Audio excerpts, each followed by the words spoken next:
Estamos en el nuevo pacto, instituido en la base del derramamiento de la sangre de Jesucristo. Pero hay riqueza al hablar del antiguo pacto, porque como la misma escritura lo dice, es como una sombra de todas aquellas cosas que iban a venir en el tiempo futuro. Y por cierto, nosotros hoy hemos visto el cumplimiento ya de esas cosas. Somos dichosos. Y yo creo que el tiempo que a nosotros nos ha tocado vivir, a la iglesia de Cristo, es el tiempo más precioso. No tenemos nosotros que desear otro tiempo.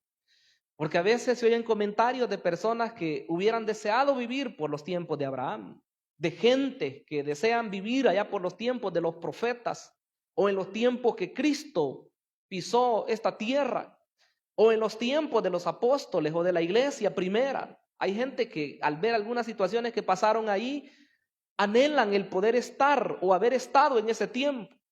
Pero lo que ignoran las personas que hablan de esa forma es que lo que aquellos tiempos, las personas de aquellos tiempos vivieron, estaban todavía en espera del cumplimiento perfecto de la revelación de Dios.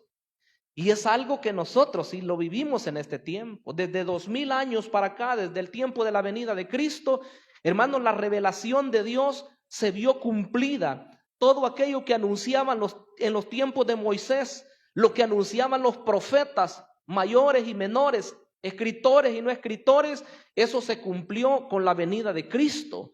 Eso quiere decir que el tiempo que la iglesia hoy vive es el tiempo maravilloso de los cumplimientos proféticos en la palabra bendita de Dios. Es motivo de llevar alabanza, de llevar gloria al Dios Todopoderoso, porque Él nos ha permitido estar en estos tiempos.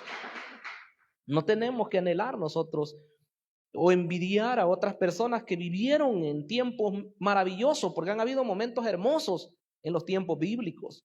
Pero nosotros estamos en este tiempo y somos los que debemos de llevar adoración al Señor.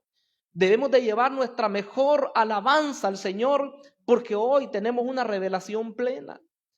Pero si vemos en los tiempos pasados, por hablar un poquito más, antes de entrar a esa parte del pacto antiguo, hay que decir que de la adoración desde los tiempos de Moisés hacia atrás era una adoración espontánea, una adoración de manera sencilla, simple si se pudiera llamar, porque ellos solamente se acercaban a Dios por medio de construir altares.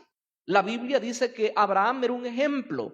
Donde quiera que él llegaba, a la ciudad que él llegaba, hacía un altar y hacía algún sacrificio para el Señor y comenzaba a subir a la presencia de Dios esa fragancia del sacrificio que él había hecho y le daba gracias a Dios en todo lugar. Entonces, así venía la adoración al Señor hasta que llegan los tiempos de Moisés, cuando la adoración sí se vuelve ya un poquito más compleja. La forma como se acercaban las personas ya no era solamente por su propia cuenta delante de Dios, sino que ahora lo tenían que hacer por medio de sacrificios de animales. Y por cierto, no los presentaban ellos, sino que los llevaban al sacerdote. Y era el sacerdote el que se encargaba de presentar esos sacrificios. De eso es de lo que vamos a hablar hoy. Vamos a ver en primer lugar el santuario terrenal. Había un santuario terrenal, un tabernáculo, dicho en otras palabras. Pero este tabernáculo estaba formado de 3 partes, aunque la carta a los hebreos solo nos menciona 2. Pero yo quisiera hacer una breve referencia a la parte que ahí no se menciona, es los atrios. Los atrios, como lo hemos dicho en otras oportunidades, pues tenía 2 muebles. Primero se encontraba uno con el altar de los holocaustos.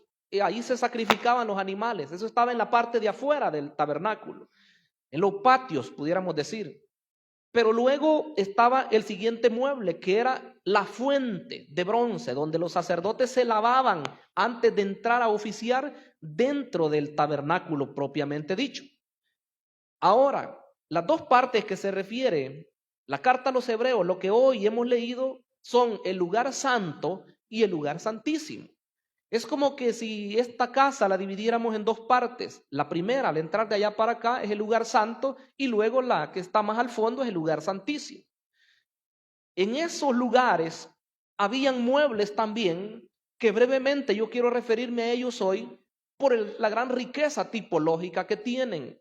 Deberíamos de hacer un sermón solamente por cada uno de esos muebles y llegará un momento cuando así lo hagamos, pero hoy lo vamos a mencionar de manera rápida. Entonces veamos lo que dice en esta parte. Primero está el lugar santo. Dice el versículo 1, ahora bien, aún el primer pacto tenía ordenanza de culto y un santuario terrenal. Está diciendo santuario terrenal porque más adelante en este capítulo habla del santuario celestial. Ya no está hablando de una casa terrena hecha por manos de hombres, sino está hablando del tercer cielo, de la presencia de Dios. Pero dice que había un santuario terrenal, según las ordenanzas de culto en el tiempo del pacto antiguo, del Antiguo Testamento. Porque el tabernáculo, dice el versículo 2, estaba dispuesto así. En la primera parte, llamada el lugar santo, estaba el candelabro. Ese es el primer mueble que se menciona. El candelabro. ¿Qué era eso? Era una lámpara con 7 brazos que la encontrábamos al nomás entrar en la parte izquierda. Cuando uno entraba, ¿verdad? Al tabernáculo, en la parte izquierda, ahí estaba ubicado. Ese tabernáculo, ese candelabro con 7 brazos y sus formas, cómo se llenaba de aceite y que alumbraba, era el único que estaba en ese lugar que servía para alumbrar. Con eso ya nos da a nosotros una indicación de que tiene también un contenido tipológico. Todo el tabernáculo en sí representa a Cristo, pero cada uno de los muebles que habían en ese lugar también apuntaban a Cristo. Aunque a ellos les servía en su momento para la adoración, pero eso tenía un significado mucho más profundo. Ese candelabro o ese candelero, que era el que iluminaba todo el lugar santo, eso estaba hablando acerca de nuestro amado Señor Jesucristo, que según las Escrituras, Él es la luz del mundo. No hay más luz que alumbre las tinieblas espirituales de maldad que la luz gloriosa de Jesucristo. Él es el que alumbra las tinieblas de maldad, las disipa, y cuando Él llega a la vida de una persona, todas esas tinieblas tienen que huir, porque nuestro amado Señor Jesucristo alumbra la vida de la persona y la convierte de las tinieblas a la luz gloriosa de Cristo. Quiero que veamos 2 pasajes. En el capítulo 1 de San Juan, estamos en el Evangelio de Juan, capítulo 1, en el versículo 4, oiga lo que dice. Está hablando de Cristo, ¿verdad? El verbo. En Él estaba la vida, y la vida era la luz de los hombres. La luz en las tinieblas resplandece, y las tinieblas no prevalecieron contra ella. Hubo un hombre enviado de Dios, el cual se llamaba Juan. Este vino por testimonio, para que diese testimonio de la luz, a fin de que todos creyesen por él. No era él la luz, sino para que diese testimonio de la luz. Aquella luz verdadera que alumbra a todo hombre venía a este mundo. Mire qué precioso eso. Dios envía un hombre, Juan el Bautista, que había sido profetizado, por cierto, desde los tiempos de Isaías.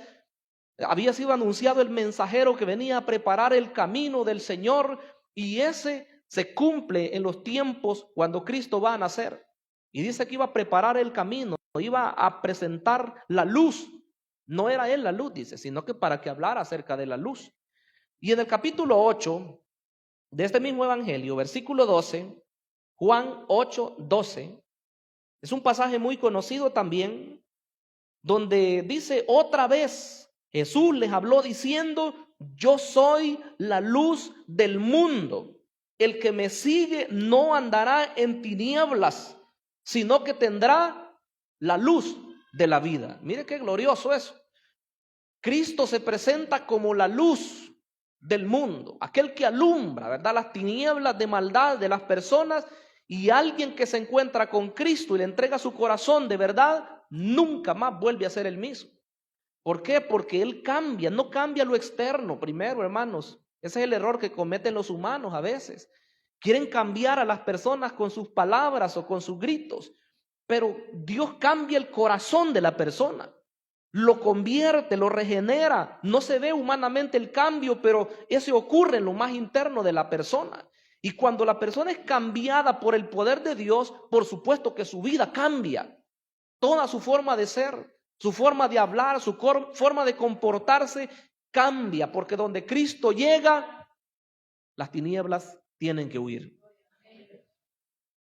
Eso habla el candelabro, pero dice que también ahí estaba la mesa de los panes de la proposición. Esa mesa de los panes de la proposición estaba en ese lugar, ¿verdad? A la derecha, al entrar en el tabernáculo, y ahí se ponían 12 panes en una mesita.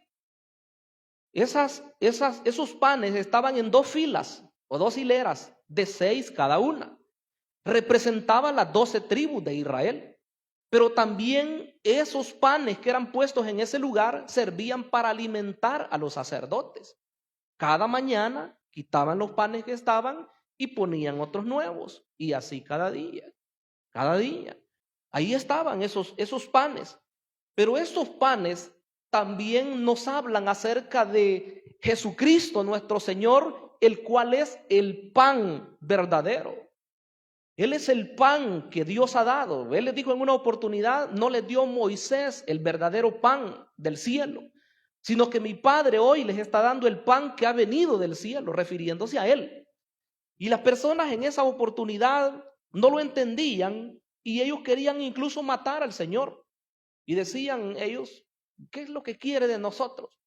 Cuando dijo, el que come mi carne y bebe mi sangre, vivirá eternamente. Dijeron, este está loco. Quiere que lo comamos a él. No le entendían.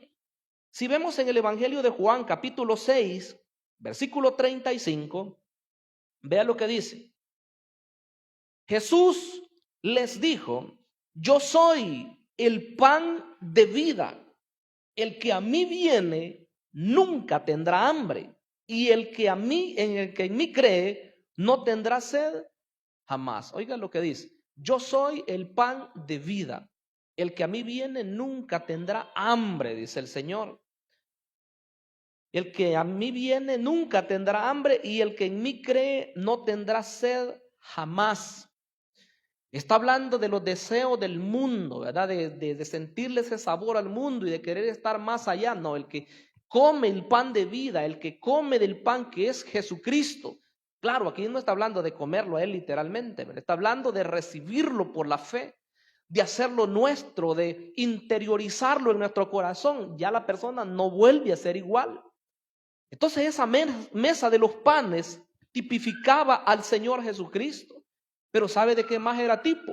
Era tipo también de la palabra de Dios. Porque la palabra de Dios es espíritu y es vida. Esa palabra es la que siempre necesitamos estar oyendo los creyentes. Incluso los no creyentes, porque al no creyente la palabra de Dios le da vida. La palabra de Dios le hace nacer de nuevo, dice Isaías y lo dice el apóstol Pedro. Entonces es a través de la palabra de Dios. Este es el verdadero pan. Cuando nosotros tenemos hambre así física, ¿qué hacemos? Rápido vamos a buscar una tortilla o rápido vamos a buscar un pedazo de pan o algo para comer. Eso es en lo físico. Quiere decir que el cuerpo necesita nutrirse, pero en lo espiritual también. Por eso se ha dicho en algunas oportunidades, en lo físico alguien puede estar muy robusto, ¿verdad? Con un cuerpo bastante fuerte. Pero en lo espiritual, ¿cómo estará? ¿O cómo estaremos? Probablemente el alma esté ahí, ¿verdad? Muy pechita, porque no le estamos alimentando con la palabra bendita de Dios. Pero la persona que oye siempre, se congrega regularmente o en su casa tiene un programa de lectura bíblica, oye mensajes por la radio y todo el momento que tiene, todo tiempo que tiene, aprovecha para oír la palabra de Dios, va a estar fuerte espiritualmente hablando. Entonces la mesa de los panes habla de eso. Pero hay un tercer mueble que no lo menciona la carta a los hebreos. En esos 2 versículos primeros que se leen en el capítulo 9, solamente finaliza hasta donde menciona la mesa y los panes de la proposición. Hay un mueble que se llama el altar del incienso. Ese estaba exactamente entre el lugar santo y el lugar santísimo, en medio. Ahí había una cortina que separaba los dos lugares y ahí estaba el altar del incienso. Eso es precioso, porque el altar del incienso habla acerca de la intercesión. Ese altar del incienso era ocupado el día de la expiación. Dije un día de estos que de las 7 fiestas que celebraba Israel, solamente el día de la expiación era un día de contristarse, un día de humillarse, un día de clamor, un día de oración, era un día de ayuno. Todos llegaban y esperaban recibir el perdón de sus pecados. Era un día al año. El 7º mes, en el día 10, se reunían todos para humillarse, para postrarse. Se quitaban sus ropas bonitas y se ponían ropas ásperas, en señal de que estaban humillados delante de Dios, y llevaban sus animalitos, porque tenían que presentarlos. Pero, según la Biblia, el mismo sumo sacerdote tenía que presentar primero el sacrificio por él mismo, porque era hombre, ¿verdad? Y luego presentaba el sacrificio por el pueblo también. Todos estaban ahí expectantes. Y se dice que nadie podía entrar a ver hasta que él salía de ofrecer los sacrificios. Eso está en el capítulo 16 del libro de Levíticos. El capítulo 17 también habla un poquito. Pero se dice que después de hacer todo lo que él tenía que hacer, él, al principio ofrecía primero por él, ya lo dije, ¿verdad? Por sus pecados, y después de eso él tenía que tomar un incensario que tenía ahí. Ese incensario tomaba brasas de ese altar del incienso y ponía ahí unas brasas, y en la otra mano llevaba él un ungüento aromático. Era un perfume preciosísimo y riquísimo.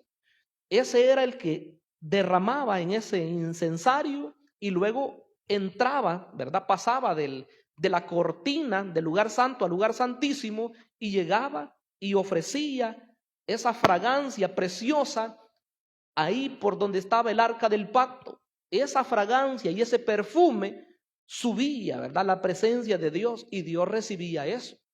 ¿Sabe de qué está hablando eso que hacía el sacerdote en ese tiempo? Está hablando acerca de la intercesión. Se ha dicho que el sumo sacerdote estaba representando no solamente a sí mismo, entraba para representar a todo el pueblo de Dios. Estaba pidiendo por el perdón de ellos. Quiere decir que cuando él esa fragancia la presentaba y subía a la presencia de Dios, el perfume precioso, era como las oraciones que hoy se ofrecen, porque hoy la Biblia dice que nosotros también somos sacerdotes y Cristo nuestro sumo sacerdote. Las intercesiones, la oración sube a la misma presencia de Dios cuando nosotros le invocamos con el alma, con el corazón, y cuando las oraciones son sinceras. Claro que el ejemplo máximo de oración es Cristo. ¿Cómo le pudiéramos llegar nosotros a Él, verdad? Si dice que muy de madrugada Él se levantaba y estaba con el Padre orando, platicando. Por las noches, dice que en oportunidades se quedó todo el tiempo durmiendo, toda la noche, despierto, orando. Se quedaba orando toda la noche. En otras oportunidades, en el día y en diferentes momentos, Él orando. Entonces, pero después los apóstoles, la Biblia dice también que eran gente de oración. Los predicadores deben de ser gente de oración. Los que ministran en alabanza deben de ser gente de oración. Los que servimos en cualquier ministerio debemos ser gente de oración. Y todo el pueblo en general debemos ser gente de oración. Y cuando nosotros estamos en esa sintonía, en la oración permanente, le digo, nosotros vamos a poder percibir qué es lo que Dios quiere para nuestra vida. Es a través de la oración. O a veces, ¿verdad? Siempre nos piden oración por cualquier situación. Ahí presentamos esas peticiones delante de la presencia del Señor. Están subiendo esas peticiones, están subiendo como un olor grato. Claro, la oración es variada, ¿verdad? Hay veces que son peticiones, pero hay veces que son acciones de gracias también. Nuestras oraciones no deberían de ser todo el tiempo, Señor, dame, Señor, concédeme, te suplico, Señor, que me proveas. Claro, hay momentos de necesidad, pero hay otros momentos en los cuales tendríamos que postrarnos solamente para decirle, Señor, este día no te quiero pedir. Este día más bien lo que quiero hacer es llevar alabanza a tu trono. Este día lo que quiero es solamente darte las gracias por todas las cosas que ya me has dado hasta el día de hoy.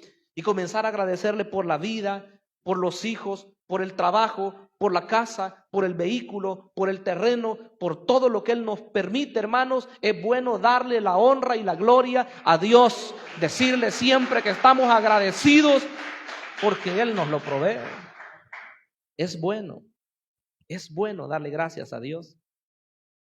Pero luego en el versículo 3, capítulo 9 de Hebreos, versículo 3, habla del segundo lugar que tenía el tabernáculo. Dice el versículo 3, tras el segundo velo, porque el primero era la puerta ya de entrada, ¿verdad? Tras el segundo velo estaba la parte del tabernáculo llamada el lugar santísimo, en el cual tenía un incensario de oro y el arca del pacto cubierta de oro por todas partes. En la que estaba una urna de oro que contenía el maná, la vara de Aarón que reverdeció y las tablas del pacto. Luego el siguiente versículo habla del propiciatorio, ya lo vamos a mencionar. Pero a veces se dice que el único mueble que estaba ahí en el lugar santísimo era el arca del pacto. Pero la carta a los hebreos no menciona el incensario. Es por el hecho que lo que ya expliqué, que con ese incensario pues entraba el sumo sacerdote a presentar el incienso al lugar santísimo. Era sublime eso, era maravilloso. Por eso es que el tiempo de oración, sea en este lugar o sea en su casa, usted debe de tomarlo como algo muy especial, que nadie se lo robe, ¿verdad? Tiempos a solas con el Señor. Entonces, pero si nos quedamos ya con esta parte que habla de el arca del pacto, dice ahí que contenía 3 cosas. Esta arca del pacto era el objeto más sagrado para Israel. Estaba guardado en el lugar más escondido del tabernáculo. Ahí no había luz, ahí no había nada, porque la presencia de Dios, hermanos, iluminaba todo. Porque la presencia de Dios cuando descendía, ¿verdad?, en una nube, era la que iluminaba todo el recinto y hablaba con el sumo sacerdote. En ese lugar, en esa arca del pacto, que representa la presencia de Dios, ahí es donde el sumo sacerdote entraba en el día de la expiación para derramar la sangre del animalito que habían sacrificado. Primero es el animal que había sacrificado para perdonar los pecados de él, para solicitar los pecados, que perdonaran los pecados de él. Pero después entraba de la misma forma con la sangre del animalito sacrificado para que Dios perdonara los pecados de la nación. Entonces, ese lugar era muy, pero muy especial. Dice que contenía una urna de oro. Esa urna de oro contenía el maná. ¿Sabe lo que recuerda eso? La provisión de Dios. Si le preguntara hoy a la iglesia, ¿usted recibe provisión de Dios? Por supuesto, ¿verdad? Cada día tenemos que comer. Nos da el Señor lo que necesitamos. Quizá a veces queremos más de lo que tenemos, pero Dios provee siempre. Entonces, para ellos, el maná, ustedes saben que le fue provisto, y el Éxodo dice desde la primera vez que se les dio, como ellos iban por el desierto, cada mañana ellos tenían que levantarse temprano para recoger el maná que descendía, ¿verdad? Y quedaba ahí sobre los árboles. Ellos tenían que ir solamente a tomarlo y lo iban a preparar. Lo hacían de diferentes formas. Ellos podían prepararlo de diferentes formas, el maná. Y el maná significa, ¿qué es esto? No tiene otro nombre más que ese. ¿Qué es esto? Significa. Porque eso dijeron ellos. ¿Y qué es esto? Es maná. ¿Verdad? Es la comida de Dios. Pero representa, decíamos, la provisión de Dios. Dios nos da a nosotros lo que necesitamos. Pero ahí estaba la vara de Aarón también que reverdeció. Esa vara de Aarón es otro acontecimiento, ¿verdad?, en el cual habían unos líderes que disputaban el liderazgo de Aarón, ¿verdad? Así como le disputaron el liderazgo a Moisés, que era el líder principal de la nación israelí, también hubieron algunos que disputaron el liderazgo a Aarón, que era el sumo sacerdote. Entonces, a esos que disputaron el liderazgo de Aarón, los llamaron, ¿verdad? Vamos a ver si es cierto. Dios va a responder. Dios va a decir quién es el que debe de servir en su tabernáculo. Y así fue como los llamaron a todos, a los representantes de la nación, de cada tribu, llegaron, ¿verdad? Cada uno príncipe de una tribu y llevaba una varita. Me imagino ahí un pedacito de árbol, ¿verdad? Y la llevaban todos y la presentaron. Y dijo Dios, le dijo a Moisés, van a poner ahí sus varitas. Y al siguiente día, la vara que reverdezca, a ese es el que Dios ha escogido para el sacerdocio. Porque como siempre hay personas, ¿verdad?, que disputan, dicen, no, si el liderazgo yo lo pudiera hacer mejor, dice, ¿verdad? Yo pudiera tal vez predicar mejor, yo pudiera tal vez cantar mejor, yo pudiera tal vez liderar mejor. Hermanos, pero esto no es de que seamos grandes oradores o grandes líderes, sino que depende de la gran misericordia de Dios que nos ha escogido. Entonces, al siguiente día, ¿cuál vara cree usted que es la que había reverdecido? La vara de Aarón. Y claro, ¿verdad?, todos los demás avergonzados porque eran ellos los que estaban equivocados. Entonces, esa vara de Aarón que reverdeció recordaba las hazañas de Dios. Cómo es que Él se manifiesta para con su pueblo. Cómo es que Él trabaja, ¿verdad?, en sus designios. Y 3, dice que estaban también las tablas del pacto. Esas tablas de la ley, pues, no podemos ni explicar tanto, ¿verdad? Porque era el centro de lo que eran las ordenanzas de Dios. Los 10 mandamientos que hasta hoy nosotros pues debemos también tratar de vivir de acuerdo a lo que dicen los 10 mandamientos. Porque hay personas que dicen, no, como ya no estamos en el tiempo de la ley, entonces los 10 mandamientos ya no valen. Están equivocados, ¿verdad? Porque la ley, cuando uno la estudia, se da cuenta que tenía más de 613 ordenanzas, aparte de los 10 mandamientos, y se dividía en 3 partes. La ley ceremonial, que era todo lo que tenía que ver con la forma de adoración que ellos tenían. Las leyes civiles, que son como nuestras leyes hoy en el país, de acuerdo a cómo tenían que vivir en la nación. Y las leyes morales. La base eran los 10 mandamientos. Y quiero decirles, pudieron pasar las leyes ceremoniales, pudieron pasar las leyes civiles, pero la ley moral sigue estando vigente, porque es la esencia de lo que nosotros tenemos hoy en el nuevo pacto. El Señor Jesucristo habló de eso, ¿verdad? Él dijo, resumió la ley en 2 mandamientos y dijo, amarás al Señor con todo tu corazón, con toda tu mente, con todas tus fuerzas, con toda tu alma. Y el segundo que dijo él es parecido a este, Dios. Ama a tu prójimo como a ti mismo. Resumen de los 10 mandamientos. Si usted revisa, 4 mandamientos se refieren a la relación del hombre para con Dios y 6 mandamientos se refieren a la relación entre seres humanos. Así que el Señor Jesucristo, no piense usted que inventó, ¿verdad?, y dijo, anulo la ley. No, ahí lo resumió él. Siempre, ¿verdad? Muy, muy precioso. Entonces las tablas de la ley estaban ahí como testimonio de lo que ellos tenían que hacer. Y por último, como número 4, ahí se menciona un propiciatorio, el versículo 5. Y sobre ella, o sea, sobre el arca del pacto, el arca del pacto era una cajita, hermanos, de madera. Y estaba toda forrada de oro puro. Y ahí dice, sobre esa cajita estaban los querubines de gloria que cubrían el propiciatorio. El propiciatorio es la tapa o la tapadera que estaba ahí encima, de las cuales cosas no se puede ahora hablar en detalle, dice el escritor. Como que dice, el escritor manejaba todo lo que había en el Antiguo Testamento, pero aquí se frena un poquito para avanzar más. Y él dice, ahí estaba eso.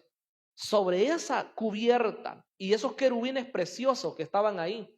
Por cierto, según lo que dice el Éxodo y otros libros, así estaba, mire, como que aquí está la cajita y a un extremo estaba un querubín con sus alas extendidas hacia allá.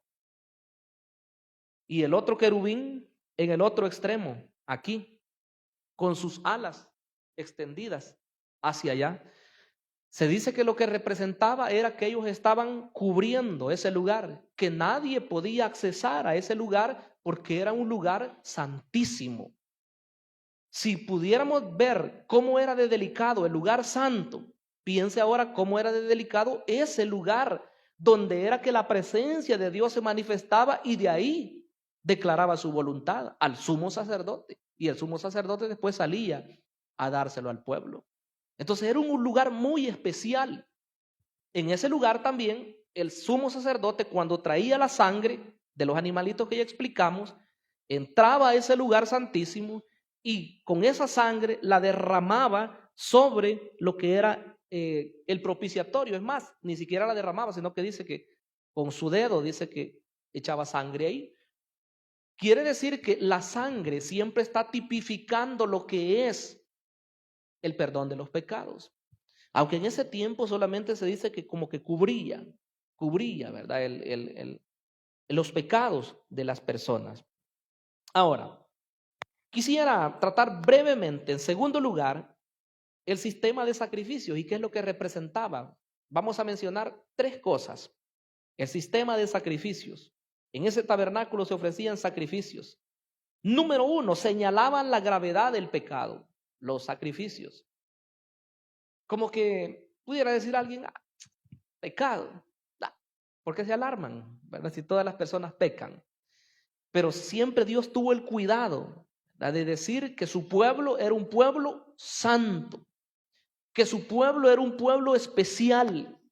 Desde el mismo comienzo, en el Éxodo, después de que Moisés baja, ¿verdad?, de recibir las tablas de la ley, él desciende, pero cuando desciende la primera vez, dice que todo el pueblo estaba celebrando ahí, ¿verdad?, pero celebrando según el mundo.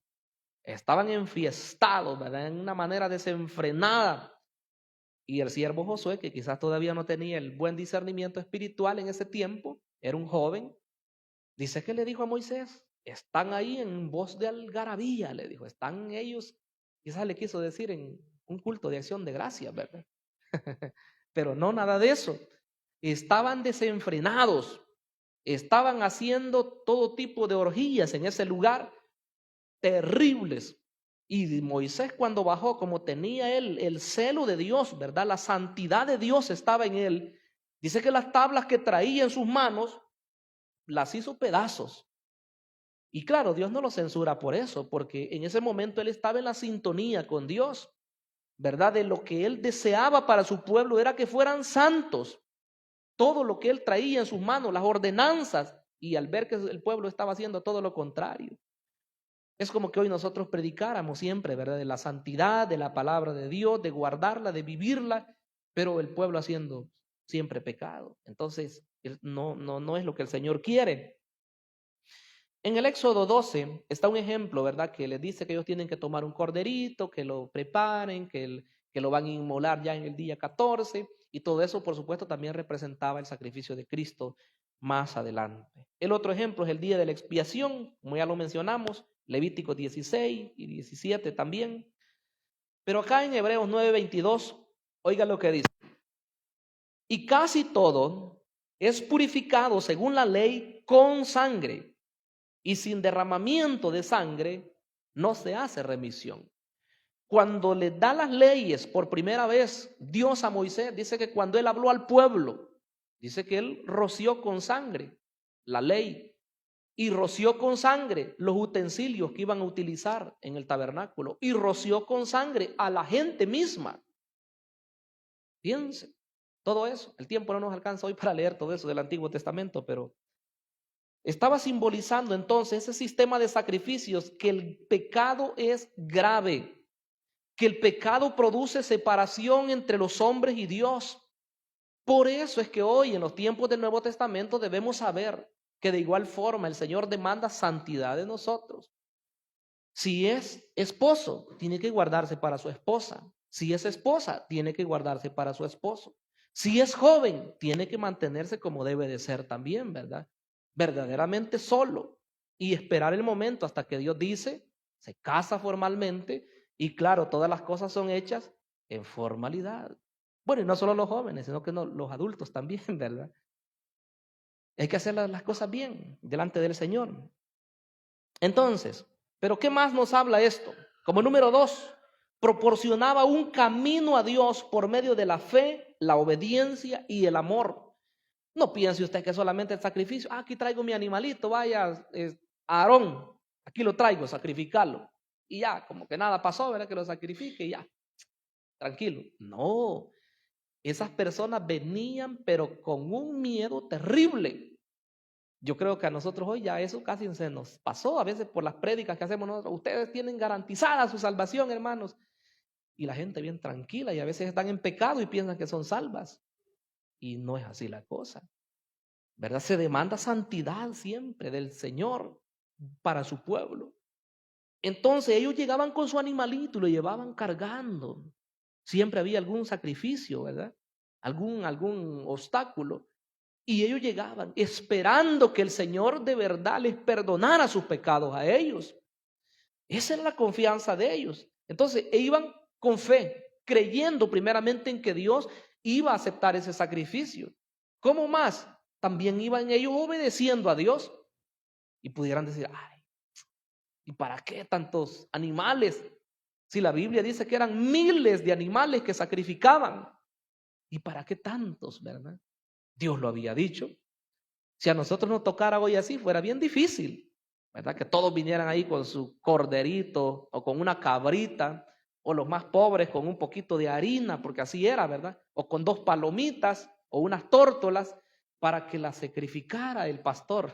Hoy ya no es así, ¿verdad? Porque el sacrificio perfecto se hizo. Todos esos sacrificios, hermanos, fueron cumplidos en la persona de Jesucristo. Él es el sacrificio por excelencia, que garantiza el perdón de los pecados nuestros. Así que ellos iban ahí en obediencia, creyendo que Dios los iba a perdonar. Y número 3, lo que acabo de decir, prefiguraban el sacrificio perfecto de Jesucristo.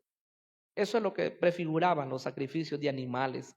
Según el capítulo 8 de Hebreos, versículo 5, dice, los cuales, hablando de las ofrendas, ¿verdad? Los cuales sirven a lo que es figura y sombra de las cosas celestiales, como se le advirtió a Moisés cuando iba a erigir el tabernáculo, diciéndole, mira, haz todas las cosas conforme al modelo que se te ha mostrado en el monte. Entonces todo eso era una figura, porque el verdadero tabernáculo, por decirlo así, ¿verdad?, está en la presencia de Dios. O sea, el tercer cielo es como que fuera el tabernáculo verdadero. En este mismo libro, en el capítulo 10, versículo 1, dice, porque la ley, teniendo la sombra de los bienes venideros, no la imagen misma de las cosas, nunca puede, por los mismos sacrificios que se ofrecen continuamente, cada año, hacer perfectos a los que se acercan. De otra manera, cesarían de ofrecerse, puesto que estos que tributan este culto, limpios una vez, no tendrían ya más conciencia de pecado. Pero cada año, dice, iban, porque sabían que los pecados solamente eran como cubiertos. Como que hoy a nosotros nos dijeran, hermanos, sus pecados solo les han sido perdonados este año 2024.